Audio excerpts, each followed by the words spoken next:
P के पेट भर लेता, अब तुम कहीं खेलो। अब माँ को चिंता नहीं होती, क्योंकि अभी तो स्नान भी नहीं किए थे, प्रभु रात भर के जागे थे, स्नान तो करते। ऐसा करो जल्दी से नहाओ, और मैंने मोहन भोग तैयार किया है, कुछ खा लो। बहुत देर तक राजतिलक उत्सव चलेगा ना बेटा, शपथ ग्रहण समारोह बहुत देर तक चलता है। इतनी देर तुम इतने कोमल हो, अति कोमल रघुवीर स्वभाव, इतनी देर तुम भूखे रह नहीं पाओगे, कुछ खा लो। अब भगवान सोच रहे हैं इसमें क्या बोलूं, कैसे कहूं मां तेरा मोहन भोग कड़वा हो चुका है, कैसे कहूं, इसी समय प्राण छोड़ देगी, कैसे कहूं। तो भगवान ने कहा मां पिताजी मुझे राज्य दे रहे थे ना। बोले हाँ। बोले ये तो अयोध्या का तो छोटा राज है, अब मुझे बहुत बड़े राज्य का राजा पिताजी ने बना दिया। कहाँ का? बोले बन का। पिता दीन मोय कानन राजू, बहुत बड़ा राज, और बहुत जल्दी वापस आ। माने कहा तू ये क्या बोल रहा है?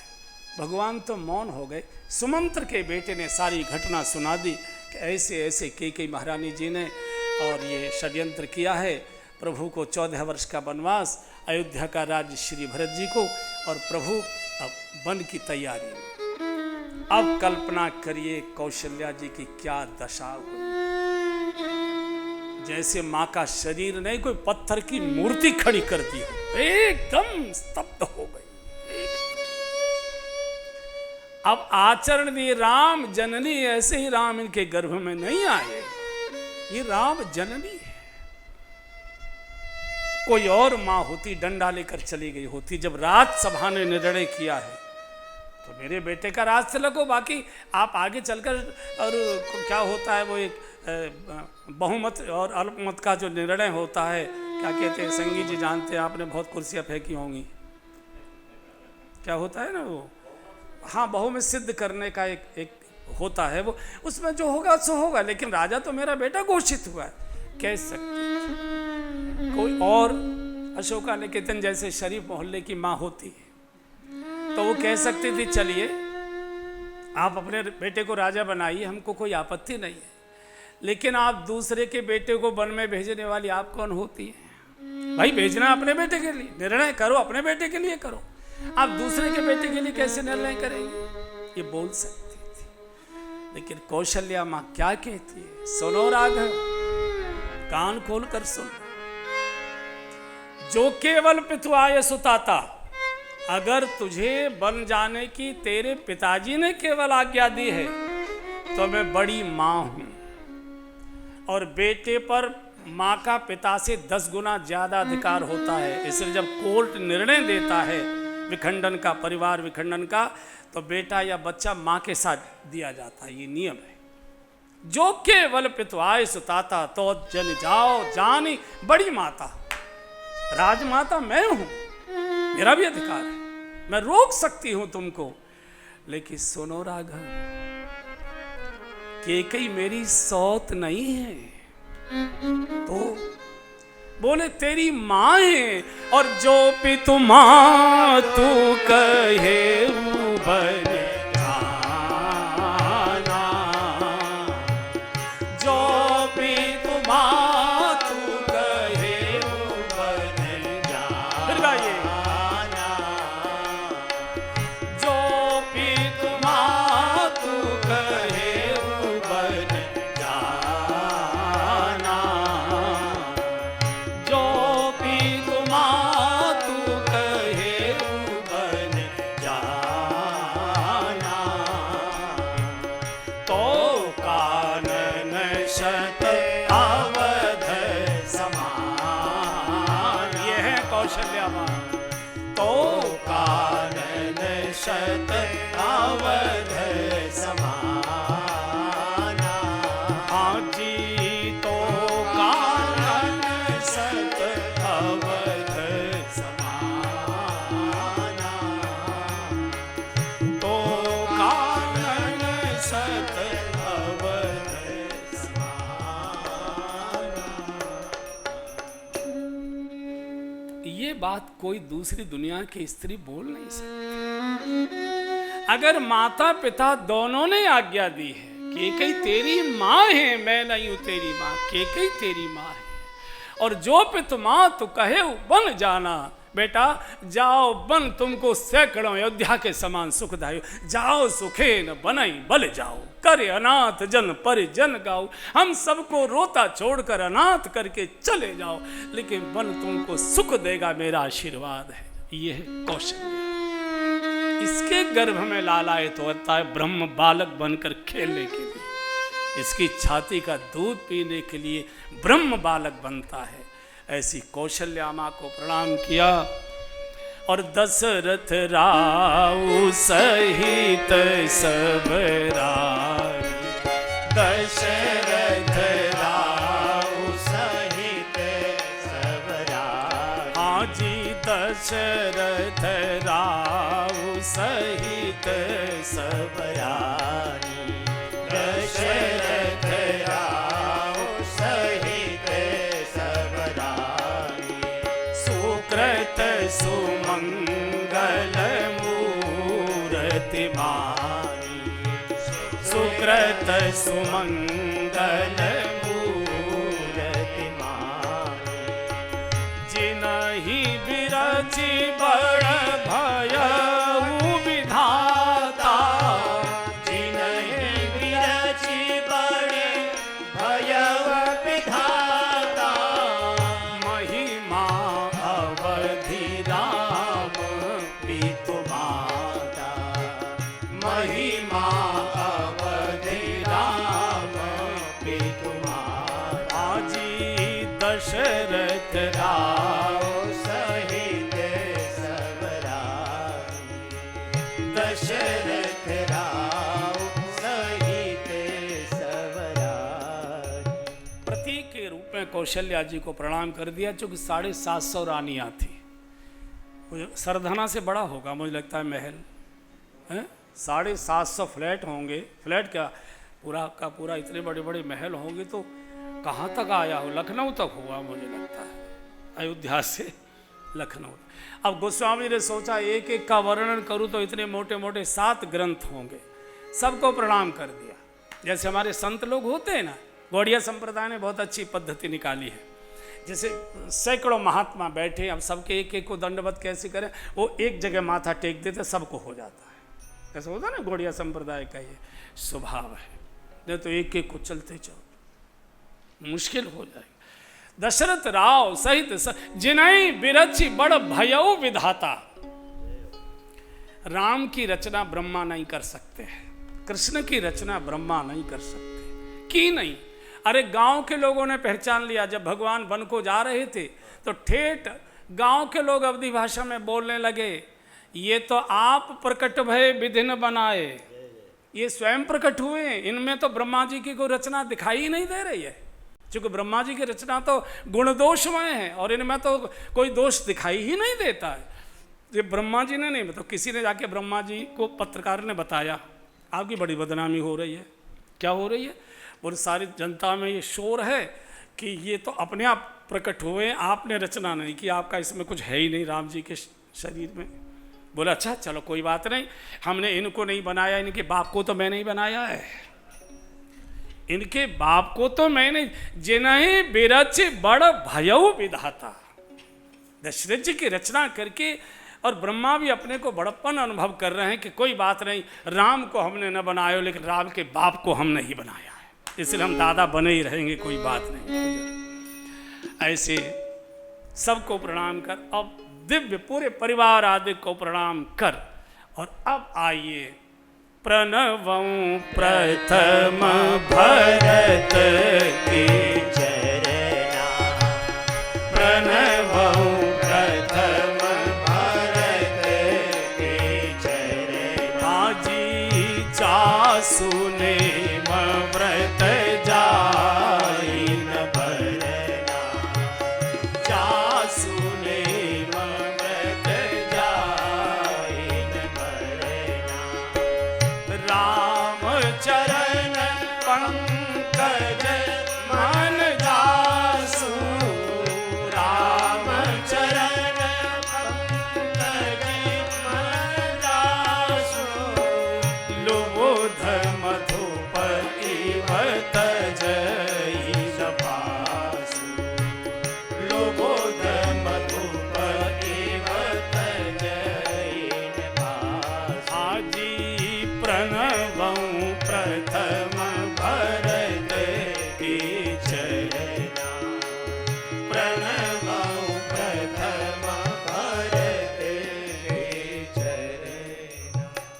मानस के परमहंस संत श्री भरत जी, जो सबको भरते हैं, जो सबके भरता हैं।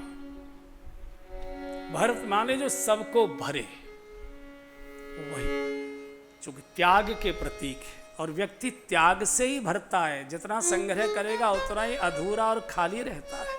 भरत जी त्याग के प्रतीक है। भरत जैसे परमहंस की चर्चा करने में लोगों को पसीना छूटता है, सबके बारे में बोल सकते हैं। लेकिन भरत जी, कितना कठोर जीवन भरत जी ने जिया होगा। अयोध्या की जो नगरी है, वैराग्य की भूमि है। अयोध्या में वैरागी महात्मा बहुत रहते हैं, सब वैरागी ही हैं। बिल्कुल सूखे चेहरे पर न मुस्कुराहट है, न कोई बिल्कुल सामान्य मार्किन है, बहुत पतली वाइल के कपड़े पहने, बिल्कुल रूखे, बिल्कुल वैराग्य की प्रतिमाएं, वैराग्य की भूमि। ये वैरागी महात्मा जिन्होंने कभी किसी भोग का स्वाद ही नहीं लिया।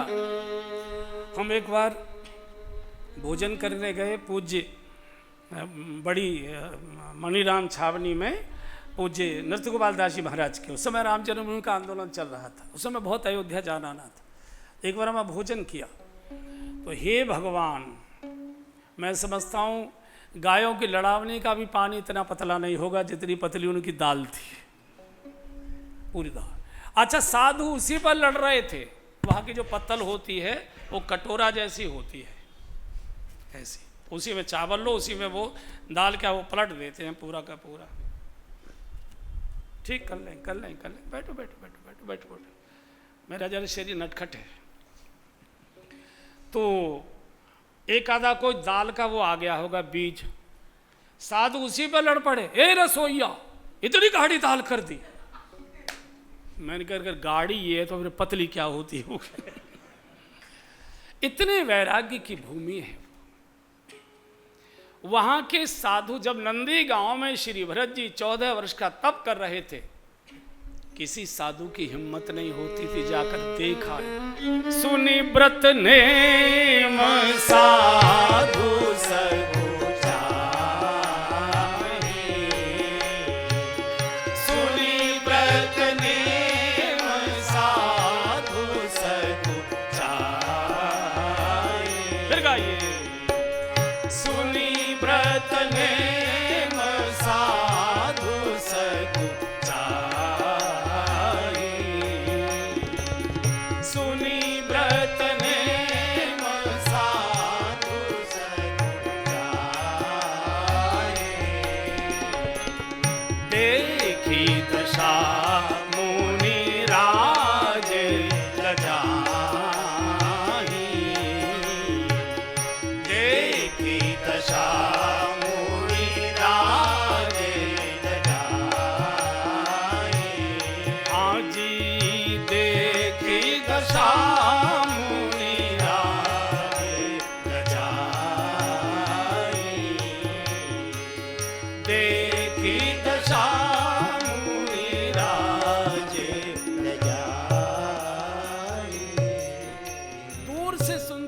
आके कहते थे को रे राम राम, श्री भरत जी कितना कठोर तप कर रहे हैं। कभी कभी वशिष्ठ जी जाया करते थे कुछ राज्य की सूचना लेकर, तो लज्जा आती थी वशिष्ठ जैसे महापुरुष को। हम ऋषि हैं, हम अनेक प्रकार के भोगों का रसास्वादन करते, ये युवराज नहीं है, ये सम्राट है, चक्रवर्ती राजा है, अवध का नरेश है, और इतना कठोर तप, इतना संयम आप कल्पना कर सकते हैं। राम वियोग में 14 वर्ष श्री भरत जी ने कैसे बिताए होंगे। 14 वर्ष में कभी भरत जी ने अन्न का सेवन नहीं किया। मेरे प्रभु अगर मूल कंद मूल का सेवन करते हैं, मैं तो स्वामी का सेवक हूं, और सबते सेवक धर्म कठोरा। मेरे स्वामी अगर मूल का सेवन करते हैं तो मेरा तो मूल पर भी अधिकार नहीं है, मेरा अधिकार मल पर ही बनता है। मल का सेवन करते थे, मल का सेवन। आप में से किसी ने गाय नहीं चराई, मैंने चराई है, मैं जानता हूं। वृंदावन में भी जब हम गुरुदेव के चरणों में आए थे, सन 67-68 की बात है, तब मुझे गौ सेवा ही मिली थी। मैंने गाय चराई है, मैं जानता हूं। गाय जब जंगल में चरती है, गोबर करती है, तो गाय के गोबर में कभी कभी जौ के गेहूं के दाने आते हैं। चूंकि जब खेत कटते हैं और वो जो बाल आल गिर जाती हैं, जब उनको चबाती हैं घास के साथ, तो गाय के गोबर में, आपने जो गाय पाली है और जंगल में जिन्होंने गाय चराई है वो इस बात को जानते हैं कि गाय के गोबर में जौ के, गेहूं के, इनके दाने आया करते हैं, पेट में से सीधे निकलते हैं, चूँकि सीधे सटकती हैं उनको। तो जंगल में जाते हैं, गाय के गोबरों में से जौ के, गेहूं के जो भी दाने, धान के बीन बीन कर लाते हैं, सरयू में धोते हैं, उनको गौमूत्र में उबालते हैं और उनका दलिया खाते हैं। ये श्री भरत जी हैं। 14 साल गाय के गोबर से निकले हुए दानों का सेवन किया है। सुन व्रत नेम साधु सकुचाही, देख दशा मुनिराज बजा। कौन तुलना है? इसलिए अंत में गोस्वामी ने लिखा है, सिया राम प्रेम पीयूष पूरन होत जन मन भरत को। सिया राम प्रेम पीयूष पूरन होत जन मन भरत को। मुनि मन अगम यम नियम समदम विषम व्रत आचरत को। मुनि मन अगम यम नियम समदम विषम व्रत आचरित को। दुखदारिद दंभ दूषण सुजस मीश अपहरत को। दुखदारिद दंभ दूषण सुजस मीश अपहरत को। कलिकाल तुलसी से सठन हट राम सन्मुख करत को। कलिकाल तुलसी से सठन हट। सिया राम प्रेम पीयूष पूरन होत जन मन भरत को। नंदी गांव में गड्ढा खोद कर लेटते हैं, मेरे प्रभु भूमि शयन करते हैं। प्रभु के बराबर मेरा बिस्तर आसन कैसे लगेगा? सेवक का आसन स्वामी से नीचे होता है, शिष्य का आसन गुरु से नीचे होता है। मैं सेवक हूं। गड्ढा खोद कर लेटते हैं, गोबर में से निकले दाने खाकर प्राण बचाते हैं। क्योंकि 14 वर्ष प्रभु को मुझे जीवित रखना है, अपने को नहीं, प्रभु को कष्ट होगा। उन्होंने मुझे जिम्मेदारी दी है। सिया राम प्रेम पीयूष पूरन होत जनमन भरत को। तो क्या क्या नहीं होता? मुनि मन अगम यम नियम समदम विषम व्रत आचरित को। मुनियों के, ऋषियों के जीवन में, साधना में आने वाली कठिनाइयों में कौन मार्गदर्शन करता? श्री भरत जी का जो जीवन है ये मार्गदर्शक है। भरत को देखो, जिनको साधना करनी है, तप करना है, भजन करना है, भरत को देखो।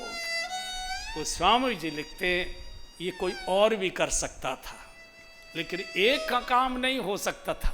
क्या बोले? कलिकाल तुलसी से सठन हट राम सन्मुख कर।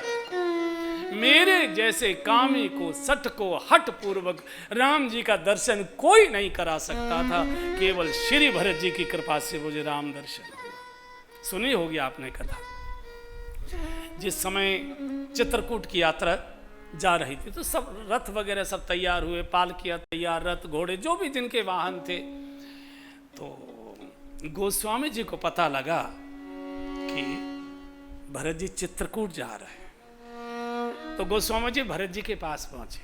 प्रभु, हम तो कभी जीवन में कर नहीं पाएंगे। जो जन में कली काल कराला, जे जन में कली काल कराला, करतब वायस वेश मराला, करतब वायस वेश मराला, चलत कुपंथ वेद मग छाणे, चलत कुपंथ वेद मग छाणे, कपट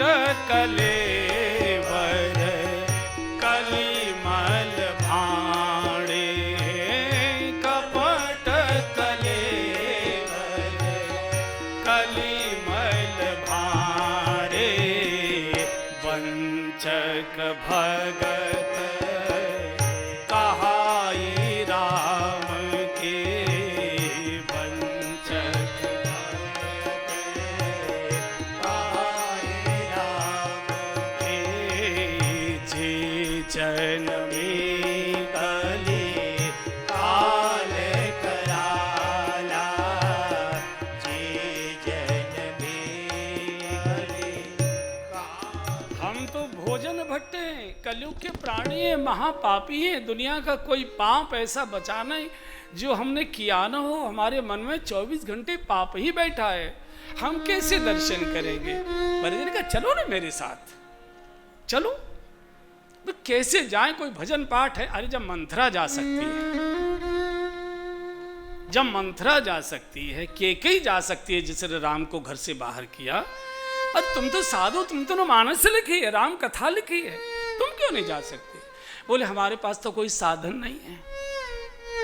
आपने घोड़े, रथ, पालकियां, घोड़े ज्ञान के प्रतीक हैं, रथ सत्कर्म के प्रतीक है, पालकी भक्ति की प्रतीक है, और नहीं कलि कर मन भगति विभेदु, नहीं कलि कर मन भगति विभेदु।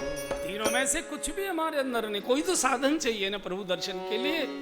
अरे चलो मेरे साथ, मैं भी तुम्हारे ही जैसा हूं, मेरा तो नाम सुन के ही चले गए वो, चलो। तो वो जो पूछेंगे कि कितना जप किया, कितना तप किया, तो क्या उत्तर दूंगा? अरे बोले उनको कुछ याद ही नहीं रहता है। रहती न प्रभु चित चूक दिए, रहती न प्रभु चित चूक दिए, करत सुरति सत बार, करत सुरति सत बार ही,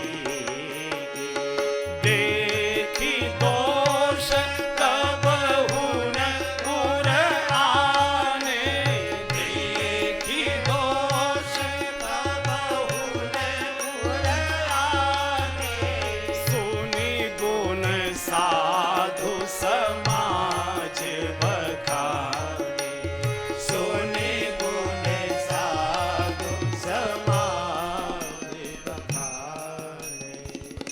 बताऊं गोस्वामी जी? हाँ, बोले भगवान की नजर बड़ी कमजोर है, उनको किसी का दोष दिखाई नहीं, उनको देखना ही नहीं आता है, और अगर देख भी ले तो याद नहीं रहता है। देख दोष कबहु न उर आने, हमने कभी किसी का दोष देख लिया तो मरते दम तक याद रहता। अरे अभी तो साधु हो गया है, हम जानते हैं कैसा था। हमको किसी का गुण नहीं याद रहता, और भगवान को किसी का दोष याद रहे। अगर दोष याद प्रभु रखते तो भगवान की ओर एक भी साधु भी नहीं जा सकता था, क्योंकि कभी ना कभी तो जीवन में कुछ न कुछ होता ही है। चलो, ये नहीं होता, ये नहीं होता। भगवान का साक्षात्कार कोई भरत जी के अतिरिक्त कराए। भरत जी कितनी ऊंचाई के होंगे, जरा प्यार से दर्शन करिए। एक बार सुनैना जी ने जनक जी को कहा कि आप बड़े ज्ञानी हैं। याज्ञवल्क्य जी, भरद्वाज जी प्रयाग से चलकर अपनी अपनी शंकाओं का समाधान करने आपके पास आते हैं, उनका समाधान करते। सुखदेव जी आपसे सत्संग करने आते हैं। तो मैं ये पूछना चाहती हूँ, जो जासु ज्ञान रवि भवन शिनाशा, तो आपका ज्ञान तो सूर्य की तरह है, मुझे शंका है, उसकी जानकारी चाहिए। क्या है? बोले मैं राम जी के बारे में जानती हूँ कि ब्रह्म के अवतार है, लक्ष्मण जी के बारे में जानती हूँ ये शेषनाग के अवतार है, शत्रुघ्न जी के बारे में भी जानती हूँ कि चक्र सुदर्शन के अवतार है। ये बताइए भरत जी कौन है, किस लोक से आए हैं? इनका आगमन ब्रह्मा की सृष्टि में किस लोक से हुआ है? तो जनक जी ने कहा, देवी भरत अमित महिमा सुन राजी, भरत अमित महिमा सुन राजी, भरत अमित महिमा सुन रानी, भरत अमित महिमा सुन रानी, जानहि राम। इतनी महिमा अमित है कि केवल राम जानते हैं, दूसरा कोई जानता नहीं। अरे जमाई साहब को बुलवा लीजिए ना, ससुराल हो जाएंगे और मिलना जुलना हो जाएगा और भरत जी का कथा भी सुना जाएंगे। जनक जी ने कहा बुला तो लेंगे, बुलाने में तो कोई दिक्कत नहीं। एक कठिनाई ये है देवी कि राम जी भरत जी के बारे में जानते तो हैं, पर वर्णन वो भी नहीं कर पाएंगे। वो इतने गहरे गंभीर हैं भरत कि बखान वो भी नहीं कर पाएंगे। भरत अमित महिमा सुन राजी, भरत अमित महिमा सुन राजी, जानहि राम सकहि बखानी, जानहि राम सकहि बखानी। मैं तो जानता ही नहीं हूँ, राम जानते तो हैं, वर्णन वे भी नहीं कर पाएंगे। वो इतने गूढ़ गंभीर है।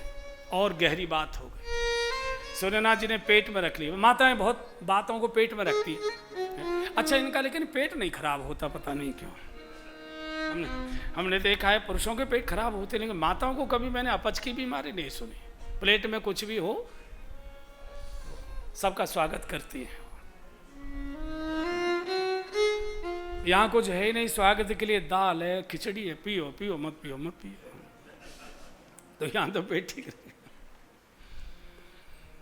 तो जिस समय चित्रकूट में आगमन हुआ, उधर से अवध परिवार आया, सब माताएं आई, इधर से जनक परिवार गया, चित्रकूट में मिलन हुआ।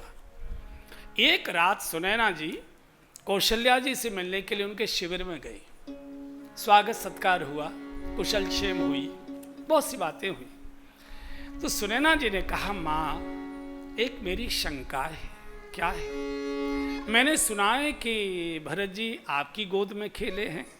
हाँ, राघव मेरी गोद में कभी नहीं आया, मेरी गोद में हमेशा भरत रहता था। आपका दूध पिया है उन्होंने? बोले हाँ। भरत मेरा दूध पीते थे, राम कैकेयी जी का दूध पीते। राम कभी कौशल्या जी की गोद में नहीं रहे, न कभी दूध पिया। भरत जी कभी कैकेयी की गोद में नहीं रहे, कभी कैकेयी का दूध नहीं पिया। राम कैकेयी जी की गोद, इसलिए कैकेयी बार बार जब पूजा करती थी रंगनाथ भगवान के सामने, हाथ जोड़कर यही गिड़गिड़ाती थी कि अगले जन्म में राम मेरे गर्भ से आना चाहिए, मुझे वरदान दो, राम मेरे गर्भ से आना चाहिए। अब तो मेरी गोद में है, लेकिन मेरे गर्भ में चाहिए वो एक बार। तो मैंने सुना है कि भरत भैया आपकी गोद में। हाँ, तो आप भरत जी के बारे में जानते होंगे? बोले बहुत जानती हूँ, पर क्या बताऊँ। हम तो इतनी परेशान रहती थी कि जब दोनों बालक छोटे छोटे थे और जब साथ साथ सब खेलते थे, तो पहचानी। तो उन्होंने कहा ये हो कैसे जाता था, बालक कैसे बदल जाते थे? माताएं तो पहचान लेती हैं। बोले क्या बताएं, भरत राम ही की अनुहारी, सहसा लखन सकई नर नारी। दोनों नक्श के रूप रंग स्वभाव स्वरूप एक जैसे थे, माताएं नहीं पहचान पाती थी। भरत राम ही की अनुहारी, सहसा लखन सकई नर नारी। तो कैकेयी जी जल्दबाजी में राम जी को उठा ले जाती थी, कौशल्या जी जल्दबाजी में भरत जी को उठा ले जाती थी।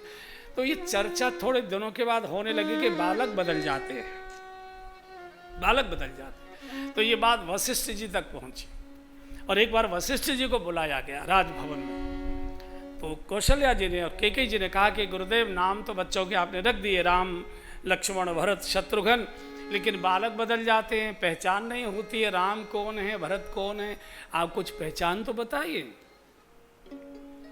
तो वशिष्ठ जी ने कहा देवी इनकी पहचान तो वेद भी नहीं बता सकते, वो भी न इति न इति करके वापस लौट आते, लेकिन हाँ मैं व्यवहार के लिए एक संकेत बता सकता हूँ, उससे तुम्हारा काम चल जाए। तो देख ले क्या संकेत है। बोले जब ये दोनों बालक राम और भरत पास पास बैठे हों तो दूर से ध्यान से देखना, पास नहीं आना, दूर से ध्यान से देखना। जो बालक सामने वाले बालक के चेहरे को देख रहा हो तो समझना देखने वाला बालक राम है, और जो बालक सामने वाले बालक के चरणों को देख रहा हो तो समझ लेना